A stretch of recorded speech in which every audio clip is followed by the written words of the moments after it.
Assalamualaikum warahmatullahi wabarakatuh. Saya ucapkan terima kasih kepada dosen kita yang terhormat, Ibu Lulu Yuliani, yang telah memberikan kami kesempatan untuk menyampaikan materi tentang landasan ilmu dan seni pendidikan. Kami dari kelompok 8 Landasan Pendidikan kelas B Biologi izin memperkenalkan diri. Assalamualaikum warahmatullahi wabarakatuh. Perkenalkan, nama saya Arya Tama, NPM 2021541013 selaku moderator. Perkenalkan, nama saya Refki Marti Cahyadi, NPM 2021541051. Kenalkan, nama saya Denis Basilvia, NPM 20215409.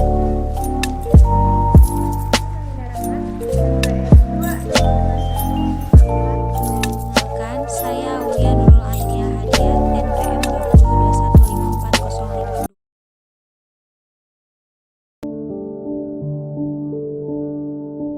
Saya tidak pernah tidak bekerja loh. Kalau orang pernah tanya sama saya, Pak Habibie, kamu kok bisa begitu?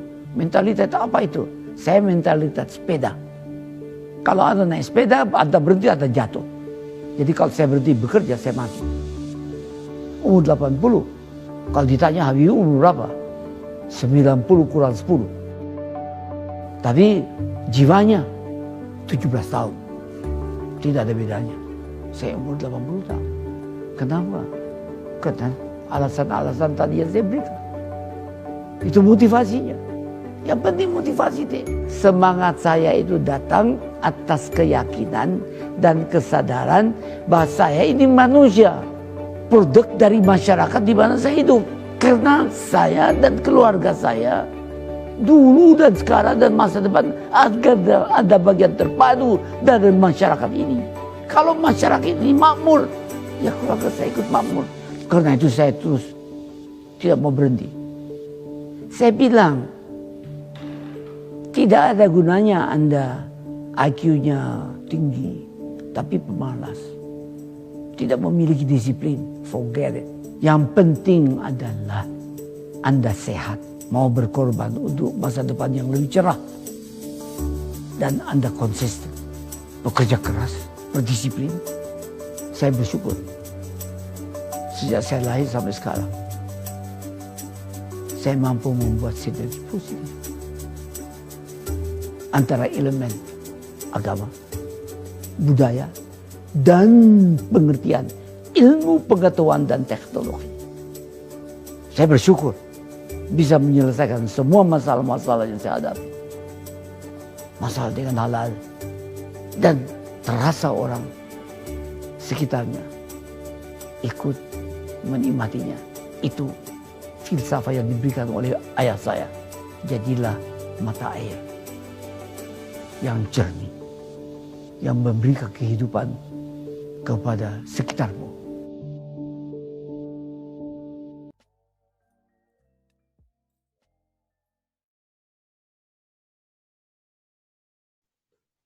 Berikut adalah pengertian dari ilmu. Ilmu berasal dari bahasa Arab, alama ya'lamu ilman, yang artinya mengetahui atau memahami. Dan ilmu menurut istilah adalah pengetahuan sistematis dan ilmiah, atau uraian yang lengkap dan tersusun oleh suatu objek. Secara umum, pengertian ilmu merupakan kumpulan suatu proses kegiatan terhadap suatu kondisi dengan menggunakan berbagai cara, alat, prosedur, metode ilmiah lainnya, untuk menghasilkan ilmiah yang analisis. Selanjutnya, saya akan menjelaskan mengenai karakteristik ilmu. Secara umum, karakteristik ilmu adalah yang pertama bersifat akumulatif dan merupakan milik bersama. Ilmu dapat dipergunakan untuk penelitian dan penemuan hal-hal baru dan tidak menjadi monopoli bagi yang menemukannya saja. Setiap orang dapat menggunakan atau memanfaatkan hasil penemuan orang lain. Contohnya, penggunaan metode yang digunakan dalam pembelajaran tidak hanya ceramah, tetapi ada metode lain, misalnya diskusi yang bisa digunakan di kelas dalam rangka mengaktifkan siswa. Media pembelajaran tidak selamanya harus elektronik, tetapi manual juga bisa digunakan selama tepat dalam penggunaannya. Yang kedua, kebenarannya tidak mutlak. Kebenaran suatu ilmu tidak selamanya mutlak. Hal ini terjadi karena yang menyelidiki atau menemukannya adalah manusia. Kekeliruan atau kesalahan yang mungkin terjadi bukan karena metode, melainkan terletak pada manusia yang kurang tepat dalam penggunaan metode tersebut. Contohnya, pendekatan dalam pembelajaran muncul berbagai nama, misalnya pembelajaran partisipatif, contextual learning, cooperative learning. Yang ketiga, bersifat objektif. Prosedur kerja atau cara penggunaan metode dalam menemukan atau meneliti sesuatu harus didasarkan pada metode yang bersifat ilmiah, tidak tergantung pada pemahaman secara pribadi. Yang keempat, bersifat empiris. Ilmu diperoleh dari dan sekitar pengalaman oleh panca indera. Ilmu sifatnya tidak abstrak, berdasarkan pengalaman hidup dan penelitian dapat menghasilkan ilmu. Yang terakhir, bersifat umum. Hasil dari ilmu dapat dipergunakan oleh semua manusia tanpa kecuali. Ilmu tidak hanya dapat dipergunakan untuk wilayah tertentu, tetapi ilmu dapat dimanfaatkan secara makro tanpa dibatasi oleh ruang. Selanjutnya, klasifikasi ilmu. Cabang-cabang klasifikasi ilmu. Pendidikan sebagai ilmu. Pendidikan adalah fenomena yang fundamental atau asasi dalam kehidupan manusia. Dapat dikatakan bahwa di mana ada kehidupan manusia, di situ ada pendidikan. Pendidikan sebagai gejala yang universal adalah suatu keharusan bagi manusia, karena di samping pendidikan sebagai gejala universal sekaligus menjadi upaya untuk memanusiakan manusia itu sendiri. Pendidikan merupakan usaha sadar dan terencana untuk mewujudkan suasana belajar dan proses perkembangan agar peserta didik secara aktif mengembangkan potensi dirinya untuk memiliki kesadaran spiritual, pengendalian, kecerdasan, akhlak mulia, dan keterampilan, dan diperlukan dirinya, masyarakat, bangsa, serta negara. Carter berpendapat bahwa pendidikan adalah suatu bangunan pengetahuan sistematis yang mencakup aspek kuantitatif dari objektif dari proses belajar dan juga mengajukan instrumen secara seksama dalam mengajukan simbol hipotesis-hipotesis untuk diisi berdasarkan pengalaman dalam bentuk eksperimen. Sedangkan menurut Diyarkara, ilmu pendidikan merupakan ilmu yang membicarakan masalah-masalah umum pendidikan secara menyeluruh dan abstrak. Beberapa pernyataan tersebut ditarik garis besar bahwa ilmu pengetahuan membahas tentang masalah-masalah yang berhubungan dengan pendidikan. Karakteristik ilmu pendidikan. Ilmu pendidikan memiliki karakteristik sebagai berikut. Pertama, objek studi, di mana objek material ilmu pendidikan adalah manusia, karena manusia adalah makhluk Tuhan yang berbeda dengan benda, tumbuhan, dan hewan. Sedangkan objek formalnya adalah fenomena pendidikan, yaitu fenomena mendidik dan fenomena lain yang berhubungan dengan kegiatan mendidik. B. Metode. Ilmu pendidikan menggunakan metode kualitatif dan atau metode kuantitatif. Penggunaan metode tersebut tergantung pada masalah atau objek penelitiannya. C. Isi ilmu pendidikan. Isi ilmu pendidikan dapat berupa konsep, aksioma, postulat, prinsip, hukum, teori, dan model. Dalam hal ini, ilmu pendidikan bersifat objektif, deskriptif, perspektif yang dapat disajikan secara rinci dan sistematis. D.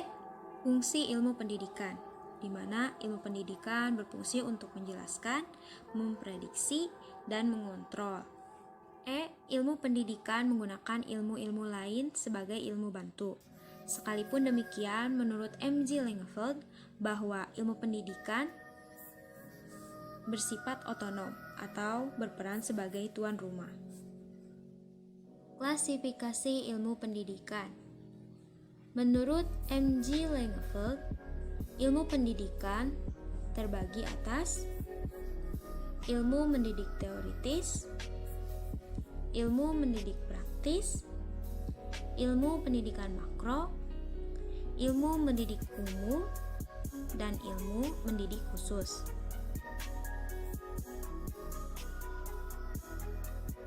Seni berasal dari bahasa Sanskerta yang artinya pemujaan, persembahan, dan pelayanan. Menurut Padma Puspita, seni berasal dari bahasa Belanda, genie. Dalam bahasa Latin disebut genius, yaitu kemampuan luar biasa yang dibawa sejak lahir. Seni merupakan suatu karya yang dibuat atau diciptakan dengan kecakapan yang luar biasa sehingga menghasilkan sesuatu yang elok dan indah.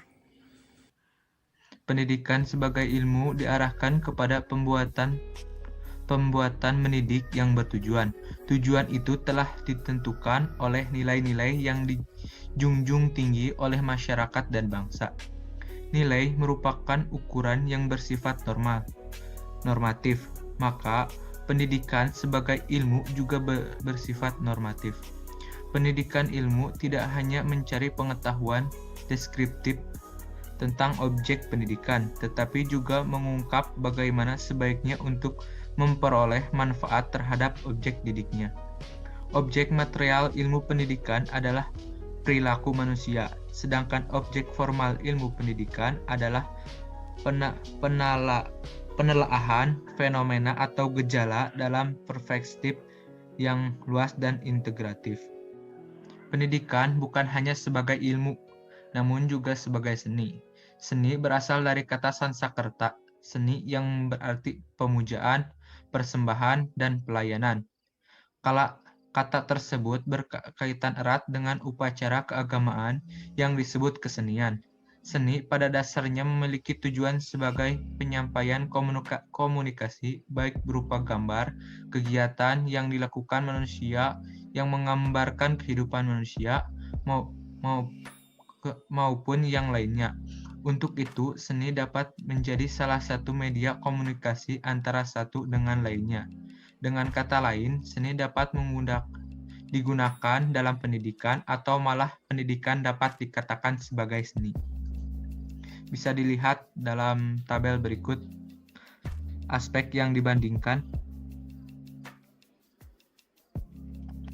Dalam konteks pendidikan, bahwa pendidikan sebagai ilmu sekaligus sebagai seni. Pendidikan sebagai ilmu terbukti karena fenomena. Pendidikan dapat dipelajari melalui metode ilmiah. Hasil studi ini berupa ilmu pendidikan. Ilmu pendidikan dapat dijadikan dasar dan petunjuk bagi pelaksanaan praktik pendidikan. Hal ini ditunjukkan pada 1. Cara membuat desain pembelajaran. 2. Penggunaan metode mengajar. Yang 3. Merancang media pembelajaran. Yang 4. Mengelola kelas. Yang 5. Menyajikan materi pembelajaran. Yang 6. Media pembelajaran. Yang 7. Menyusun alat evaluasi. Dan yang 8. Mengajukan pertanyaan. Pada slide ini terdapat sebuah gambar, yaitu seorang anak sedang belajar dan seorang guru sedang menerangkan pembelajaran. Ini disebut dengan landasan pendidikan. Tentunya, menjadi guru harus profesional. Implementasi bahwa untuk menjadi guru yang profesional, seseorang dapat mempelajari ilmu pendidikan, meliputi 1. Pedagogik, yang kedua, didaktik, yang ketiga, metodik, dan yang kelima, evaluasi pembelajaran. Pendidikan sebagai seni terbukti karena pendidikan merupakan suatu kegiatan yang melibatkan aspek kreativitas, improvisasi, spontanitas, inspirasi. Mengajar adalah seni. Seperti halnya melukis, mengajar melibatkan emosi, penghayatan, inspirasi, improvisasi, dan hati sanubari. Mengajar tidak dapat seluruhnya melibatkan formula atau rumus-rumus tertentu. Pendidikan sebagai ilmu dan seni dapat mempengaruhi perkembangan tumbuh kembang anak. Karena pada dasarnya, anak yang dalam masa pertumbuhan mulai berpikir sedang tereksplor, suka dengan hal-hal yang baru, dan rasa ingin tahu yang tinggi, termasuk dalam bidang seni dan keilmuan. Baik, selanjutnya pendidikan sebagai seni atau mendidik sebagai seni. Pendidikan antara lain dapat dipelajari melalui ilmu pendidikan. Namun demikian, pendidikan atau praktek pendidikan atau mendidik juga adalah seni. Alasan bahwa praktek pendidikan melibatkan perasaan dan nilai yang sebenarnya di luar daerah ilmu, atau ilmu yang berparadigma positivisme.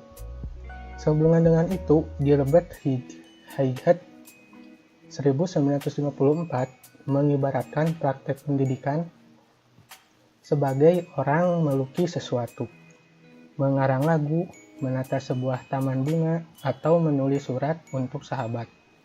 Sedangkan menurut Gallagher 1970, seni mendidik itu merupakan satu, keterampilan jenius yang hanya dimiliki beberapa orang. Dua, mereka tidak dapat menjelaskan secara sistematis bagaimana mereka mempraktekkan keterampilan itu. Praktek pendidikan diakui sebagai seni, implikasinya fungsi mendidik yang utama adalah menghasilkan sesuatu karya yang utuh, unik, sejati, atau bukan pura-pura atau dibuat-buat. Anak tidak boleh dikorbankan sebagai kelinci percobaan. Dan tiap pihak memperoleh manfaat. Selain itu, pendidik harus kreatif. Skenario atau persiapan mengajar hanya dijadikan rambu-rambu saja. Yang lebih penting adalah improvisasi. Pendidikan harus memperhatikan minat, perhatian, dan hasrat anak didik. Pengakuan pendidikan sebagai seni tidak harus menggoyahkan pengakuan bahwa pendidikan dapat dipelajari secara ilmiah. Idealnya, pendidikan adalah aplikasi ilmu atau ilmu pendidikan, tetapi sekaligus pula adalah seni. Mungkin sekian dari kelompok kami. Mohon maaf bila ada kesalahan. Wassalamualaikum warahmatullahi wabarakatuh.